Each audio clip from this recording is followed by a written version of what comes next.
എറണാകുളത്ത് 3 വയസ്സുകാരി കല്യാണി കൊല്ലപ്പെട്ട സംഭവത്തിൽ അമ്മ സിന്ധുവിനെതിരെ പോലീസ് കൊലക്കുറ്റം ചുമത്തി.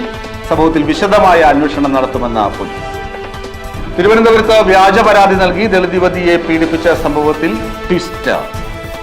മുംബൈയിൽ 2.5 വയസ്സുകാരിയെ പീഡിപ്പിച്ച് കൊലപ്പെടുത്തിയ 19കാരനെതിരെ പോക്സോ ചുമത്തി കേസെടുത്തു. തൃശൂരിൽ സ്വകാര്യ ബസ്സിനുള്ളിൽ പ്രായപൂർത്തിയാകാത്ത പെൺകുട്ടിക്ക് നേരെ ലൈംഗിക അരാജകത്വം. തിരുവനന്തപുരത്ത് ജൂനിയർ അഭിഭാഷകയെ മർദ്ദിച്ച സീനിയർ അഭിഭാഷകന് ജാമ്യം. കടുത്ത ഉപാധികളോടുകൂടിയാണ് സീനിയർ അഭിഭാഷകന് കോടതി ജാമ്യം അനുവദിച്ചത്. നമസ്കാരം, ഫിംഗർ പ്രിന്റിന്റെ മറ്റൊരു അധ്യായത്തിലേക്ക് സ്വാഗതം. എറണാകുളത്ത് 3 വയസ്സുകാരി കല്യാണി കൊല്ലപ്പെട്ട സംഭവത്തിൽ അമ്മ സിന്ധുവിനെതിരെ പോലീസ് കൊലക്കുറ്റം ചുമത്തി.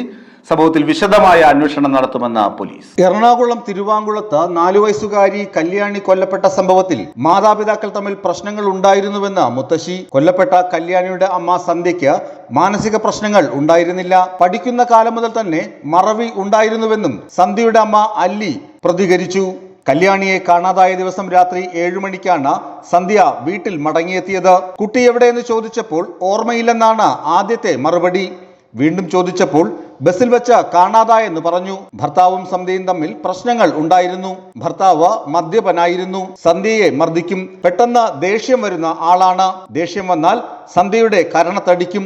ഭർത്തൃമാതാവുമായും പ്രശ്നങ്ങൾ ഉണ്ടായിരുന്നു. നോർമലാണെന്ന സർട്ടിഫിക്കറ്റ് ഉണ്ടെങ്കിലേ വീട്ടിൽ നിർത്തുവെന്ന് ഭർത്താവിന്റെ അമ്മ പറഞ്ഞിരുന്നു. തുടർന്ന് ഡോക്ടറെ കണ്ടു. 35 വയസ്സായ സന്ധ്യയ്ക്ക് 18 വയസ്സിന്റെ ബുദ്ധിയെ ഉള്ളൂവെന്നാണ് ഡോക്ടർ പറഞ്ഞത്. സന്ധ്യ സ്വന്തം വീട്ടിലേക്ക് വരുന്നത് വളരെ കുറവാണ്. ഭർത്തൃ വീട്ടുകാർ വിടാറില്ല. മകൾക്കെതിരെ ഇങ്ങനെ ചെയ്യുന്നത് സ്വപ്നത്തിൽ പോലും വിചാരിച്ചില്ലെന്നും സന്ധ്യയുടെ അമ്മ പറഞ്ഞു. കഴിഞ്ഞ രാത്രിയാണ് നാടിനെ നടുക്കിയ സംഭവം അരങ്ങേറിയത്.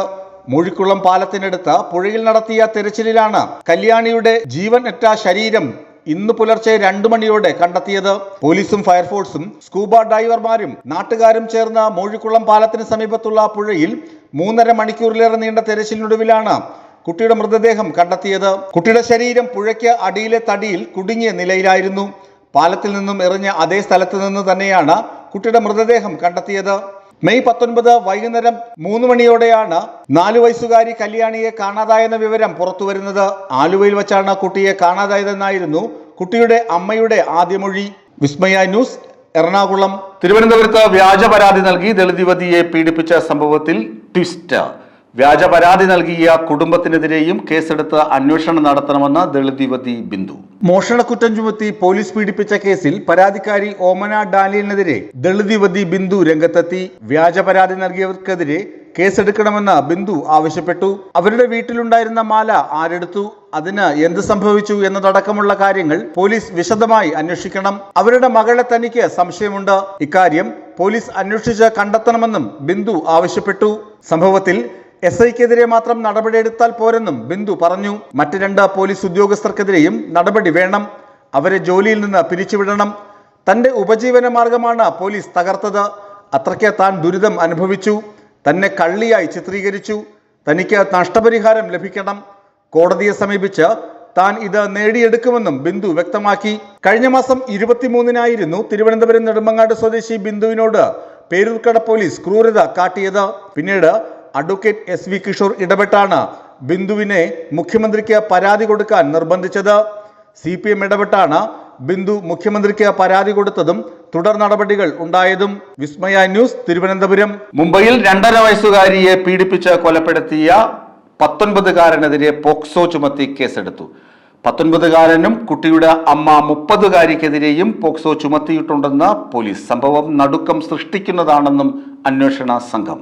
തൃശൂരിൽ സ്വകാര്യ ബസ്സിനുള്ളിൽ പ്രായപൂർത്തിയാകാത്ത പെൺകുട്ടിക്ക് നേരെ ലൈംഗിക അരാജകത്വം. ചാലിശ്ശേരി കുന്നംകുളം ബസ്സിനുള്ളിലാണ് സംഭവം. ബസ് നിർത്തിയപ്പോൾ പ്രതി ചാടി ഓടിയെന്ന ദൃക്സാക്ഷികൾ. CCTV ദൃശ്യങ്ങളുടെ അടിസ്ഥാനത്തിൽ പ്രതിക്കെതിരെയുള്ള അന്വേഷണം ആരംഭിച്ചുവെന്ന് പോലീസ്. തൃശൂരിൽ സ്വകാര്യ ബസ്സിൽ വെച്ചാണ് പ്രായപൂർത്തിയാകാത്ത പെൺകുട്ടിയെ അജ്ഞാതൻ പീഡിപ്പിച്ചത്. ആഴ്ചകൾക്ക് മുമ്പാണ് കേസിനാസ്പദമായ സംഭവം അരങ്ങേറിയത്. ചാലിശ്ശേരിയിൽ നിന്ന് കുന്നംകുളത്തേക്ക് പോവുകയായിരുന്ന ബസ്സിലാണ് പീഡനം നടന്നത്. സംഭവത്തെ തുടർന്ന് പ്രതിയുടെ CCTV ദൃശ്യങ്ങൾ പോലീസ് പുറത്തുവിട്ടു. കുട്ടിയുടെ ബന്ധുക്കൾ നൽകിയ പരാതിയുടെ അടിസ്ഥാനത്തിൽ കേസെടുത്ത പോലീസ് പ്രതിക്കായി അന്വേഷണം തുടങ്ങി. വിസ്മയ ന്യൂസ്, തൃശൂർ.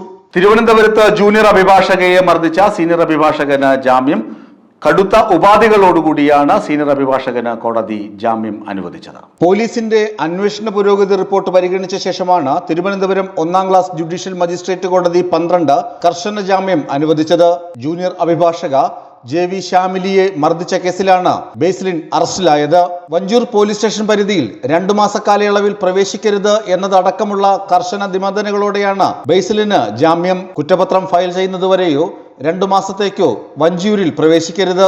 അതുവരെ വഞ്ചൂർ കോടതിയിലോ വക്കീൽ ഓഫീസിലോ ബെയിലിന് കയറാനാകില്ല. 50,000 രൂപയുടെ 2 ആൾ ജാമ്യത്തിലാണ് കഴിഞ്ഞ ദിവസം ഉച്ചയോടെ ജാമ്യം ലഭിച്ചത്. ഇരയുമായി ബന്ധപ്പെടരുത്, സാക്ഷികളെ സ്വാധീനിക്കരുത് തുടങ്ങിയ ഉപാധികളും കോടതി നിർദ്ദേശിച്ചു. ബേസിലിൻ റിമാൻഡിലായതിനു പിന്നാലെ കേസ് കേട്ടത് 1ാം ക്ലാസ് ജുഡീഷ്യൽ മജിസ്ട്രേറ്റ് കോടതി 11 ആയിരുന്നു. എന്നാൽ ജഡ്ജി അവധിയിൽ പോയതിനു പിന്നാലെ കേസ് 1ാം ക്ലാസ് ജുഡീഷ്യൽ മജിസ്ട്രേറ്റ് കോടതി 12 കേസ് പരിഗണിച്ചത്. സ്ത്രീത്വത്തെ അപമാനിച്ചതുൾപ്പെടെയുള്ള ഗുരുതര കുറ്റമാണ് പ്രതി ചെയ്തതെന്ന് ചൂണ്ടിക്കാട്ടി പ്രോസിക്യൂഷൻ ജാമ്യത്തെ എതിർത്തു. എന്നാൽ സ്ത്രീത്വത്തെ അപമാനിക്കുന്നതൊന്നും കേസിലില്ലെന്നായിരുന്നു പ്രതിഭാഗത്തിന്റെ വാദം. വിസ്മയ ന്യൂസ്, തിരുവനന്തപുരം. ഫിംഗർ പ്രിന്റ് പൂർണ്ണമാകുന്നു. കൂടുതൽ വാർത്തകളും വിശേഷങ്ങളുമായി മറ്റൊരു അധ്യായത്തിൽ കാണാം. നമസ്കാരം.